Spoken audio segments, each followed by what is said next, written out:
Hi friends, welcome to SMS cook and tech சேனலில் சுரக்காய் வடை எப்படி செய்யுதுன்னு பார்க்கலாம். எங்களோட சேனலை ஃபஸ்ட் டைம் பார்க்குறவங்களாம் மறக்காமல் சப்ஸ்கிரைப் பண்ணுங்கள். நான் ஒரு பிஞ்சு சுரக்காயை எடுத்து காய் சீவிர கட்டரில் சீவி வச்சுருக்கேன். அரிசி மாவு குறைன்னு அரைச்சி வச்சுருக்கேன் மிக்சியில். நீங்கள் பச்சரிசி புழுங்கரிசி எதை வேணாலும் எடுத்துக்கலாம். தேவைக்கேற்ப உப்பு, தேவைக்கேற்ப பச்சை மிளகாய், இஞ்சி, வெங்காயம், ஒரு கைப்பிடி அளவு கருவேப்பிலை, கொத்தமல்லி. இப்போ பச்சரிசி மாவு சேர்த்து கொஞ்சம் கொஞ்சமாக மிக்ஸ் பண்ணிக்கலாம். இதில் நீர் சத்து இருக்கும் காயிலே, நம்ம தண்ணி எதுவும் சேர்க்க வேண்டாம்.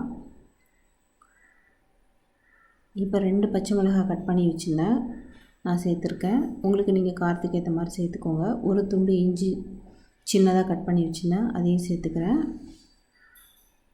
ஒரு பெரிய வெங்காயம் எடுத்து சின்னதாக கட் பண்ணி வச்சுருந்தேன், அதையும் சேர்த்துக்கிறேன். ஒரு கைப்பிடி அளவு கருவேப்பிலை, கொத்தமல்லி. இப்போ இதையும் சேர்த்து எல்லாத்தையும் நல்லா மிக்ஸ் பண்ணிக்கலாம். நீங்கள் பச்சரிசி மாவு இல்லாட்டி புழுங்கரிசி மாவு மிக்சியில் அரைச்சி போட்டுக்கோங்க. இந்த காய் மிக்சியில் அரைச்சி போடக்கூடாது. இது மாதிரி துருகி போட்டால் தான் கரெக்டாக இருக்கும். இல்லாட்டி நம்ம மிக்சியில் அரைச்சி போட்டோம்னா ரொம்ப தண்ணியாக போயிடும். இந்த மாதிரி சீவி போட்டுக்கோங்க வடை செய்கிறதா இருந்தால்.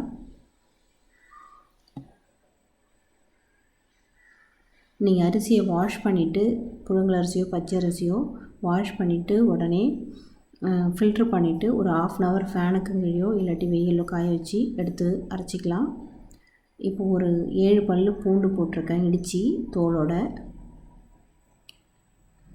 இப்போ இன்னும் கொஞ்சம் சேர்த்து நல்லா மிக்ஸ் பண்ணி விட்டுக்கிறேன். நம்ம அரிசி மாவு கொஞ்சம் கொஞ்சமாக சேர்த்து மிக்ஸ் பண்ணிக்கலாம். வடை தட்டுற பதம் வர வரைக்கும் கொஞ்சம் கொஞ்சமாக சேர்த்து நம்ம மிக்ஸ் பண்ணிக்கலாம். எங்கள் தோட்டத்தில் விளைஞ்ச பிஞ்சு சுரக்காயாக இருந்ததெல்லாம் நான் எடுத்துக்கிட்டேன். நீங்கள் முத்தின சுரக்காயாக இருந்தால் விதைகளை நீக்கிட்டு நீங்கள் நல்லா சீவி வச்சுக்கலாம். தேவைக்கேற்ப உப்பு சேர்த்துக்கிறேன். இதுக்கு அரிசி மாவு குறைன்னு தான் அரைச்சிக்கணும், நைஸாக அரைச்சி எடுத்துக்கக்கூடாது. இப்போ இதையும் நல்லா மிக்ஸ் பண்ணி விட்டுக்கலாம். இப்போ மிக்ஸ் பண்ணியாச்சு. இந்த மாதிரி உருண்டை பிடிச்சி தட்டி பார்க்கணும் வடை தட்டை வருதான்ட்டு. பிடிக்கும் போதே லைட்டாக தண்ணியை பிழிஞ்சிட்டு பிடிக்கணும். பாருங்கள், பிடிக்கிறதுக்கு கொஞ்சம் சரியாக வரல. அப்போ இன்னும் கொஞ்சம் மாவு சேர்த்துக்கலாம், அரிசி மாவு. அந்த காயில் நிறைய தண்ணி இருக்கும்.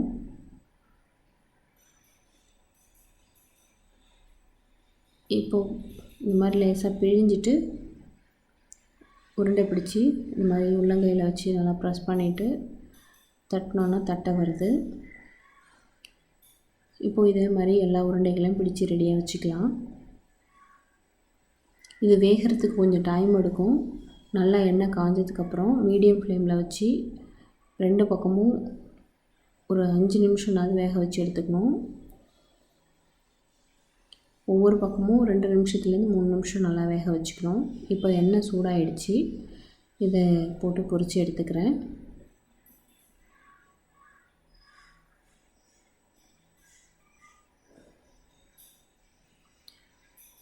இந்த சுரைக்காய் சீசனில் நிறைய நம்ம காய் கிடைக்கும். அப்போ ஏதாவது டிஃப்ரெண்ட்டாக செஞ்சு சாப்பிடணுன்னு தோணுச்சுன்னா இந்த மாதிரி வடை ட்ரை பண்ணி செஞ்சு சாப்பிட்டு பாருங்கள்.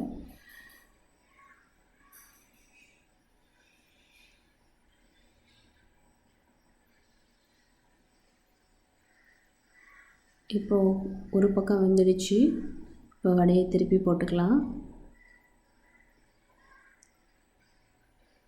இந்த மாதிரி லேசான ப்ரௌனிஷ் கலராக இருந்தோடனே நம்ம வடையை திருப்பி போட்டுக்கலாம்.